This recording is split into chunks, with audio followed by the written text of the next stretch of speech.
गुंडों ने उसके साथ बलात्कार करने का काम, उसकी इज्जत लूटने का काम किया। 3 महीने तक सड़क पे घूमती रही, कोई सुनने वाला नहीं मिला। जब समाजवादी पार्टी के लोगों ने आंदोलन किया, 3 महीने के बाद किसी तरह से एफआईआर होने का काम होता है। चाहे वह लखीमपुर की घटना हो, चाहे वह उन्नाव की घटना हो, चाहे पीलीभीत की मिर्जापुर की घटना हो, आपके बगल के जिले की घटना है। 2.5 साल की बच्ची के साथ रेप होता है इसी गाजीपुर में। ये बेईमान मुख्यमंत्री अपराधियों की मदद करता है और पीड़ित परिवार की मदद करने का काम नहीं करता। जो सुविधा समाजवादी पार्टी के सरकार में मिली थी, जो अधिकार मिला था, उसको भी छीनने का काम किया। माताएं बहनें बैठी हैं, 500 रुपया पेंशन देने का काम माननीय अखिलेश यादव जी ने किया था। 55 लाख महिलाओं को देश में आज उस पेंशन को भी छीनने का काम किया। अभी विधायक जी कह रहे थे नहरों की बात, नहर की सिंचाई किसी ने माफ किया तो समाजवादियों ने माफ किया था। दवाई, पढ़ाई, सिंचाई सब मुफ्त किया था। आज उस सिंचाई को भी किसानों से सरकार जाने के बाद वसूलने का काम इन्होंने किया। अब यही नहरें हैं, साल में 2 बार सफाई होती थी। अब इनका कानून बन गया कि अब 1 बार नहर की सफाई करने का हम काम करें। ये किसान भी आज आंदोलन कर रहे हैं, 13 महीने आंदोलन में रहे, हजारों किसान मर गए, कोई सुनवाई नहीं हुई।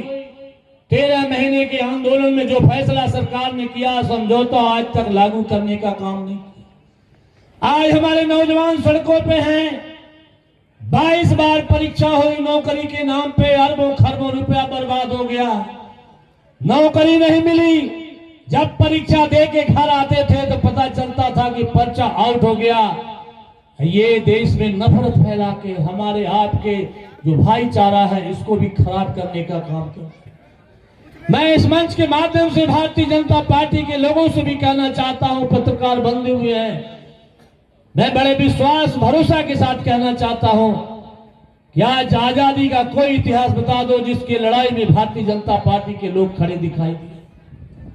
कभी आजादी के लिए इन्होंने लड़ाई नहीं लड़ा, ये अंग्रेजों की दलाली करते रहे। जब जेल जाने की नौबत आई तो जेल से माफीनामा दे के भागने वाले लोग। हमारे प्रधानमंत्री जी तो बहुत लंबी चौड़ी झोंकते हैं भाई। उन्होंने कह दिया कि हम हवाई चप्पल वाले को हवाई जहाज में बैठाने का काम करेंगे। हवाई जहाज भी बेच दिया, हवाई अड्डा भी बेच दिया, रेल बेच दिया, रेलगाड़ी बेच दिया, बड़े बड़े अस्पतालों को बेच दिया, बड़े बड़े संस्थाओं को बेच दिया। अब तो किसी तरह रुका है। जिस प्राइमरी स्कूल का जिक्र विधायक जी आप कर रहे थे, 30,000 विद्यालय बेचने जा रहे थे परिषदीय विद्यालय अडानी अंबानी को। जिस दिन अडानी अंबानी का विद्यालय हो जाएगा उस दिन गरीब का बच्चा उसमें पढ़ने का भी काम नहीं करने का।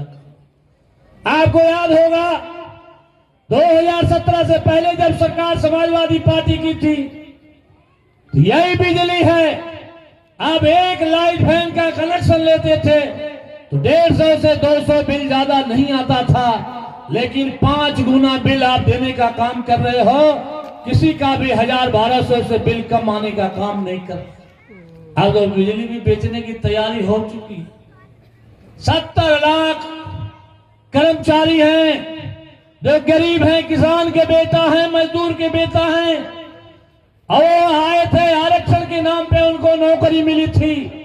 आप बताओ जिस दिन ये बिजली विभाग अडानी अंबानी का हो जाएगा तो उनको भी घर बैठने का काम करना पड़ेगा। न तो ये किसी को आरक्षण देंगे न किसी को नौकरी देने का काम करेंगे। तो आज ऐसे हालात में देश है। आज बड़ी उम्मीद समाजवादी पार्टी से, हम किसी दल पार्टी का नाम नहीं लेना चाहते, बहुत सारे दल हैं, लेकिन बताओ वो दिन हम लोगों ने देखा कि जब बाबा साहब का अपमान हो रहा है। बाबा साहब के नाम पे तो बहुत गाना बजाना करते हैं, बहुत उनके आगे पीछे चलने का काम करते हैं, लेकिन बाबा साहब का अपमान हो रहा है तो बताओ उनको कौन रोका है सड़क पर निकलने से। डर सता रहा है कि हम जेल चले जाएंगे, सीबीआई छापा पड़ जाएगी, हमको जेल के शिकंजों में जाना पड़ेगा, इसलिए घर से बाहर नहीं निकल पाएंगे। लेकिन मैं बधाई देना चाहता हूं माननीय राष्ट्रीय अध्यक्ष जी को। उन्होंने कहा कि चाहे हमें जेल भी जाना पड़े, हाथ में हथकड़ी भी लगे, हम इसकी परवाह नहीं करते हैं। बाबा साहब के अपमान का जब तक बदला नहीं लेंगे, हम चुपचाप बैठने का काम नहीं करेंगे साहब। इसलिए हम लोग आपके बीच में आए हैं। हमको भरोसा भी है कि आप लोगों ने हम लोगों को यहीं से राजनीति का कगारा सिखाया है।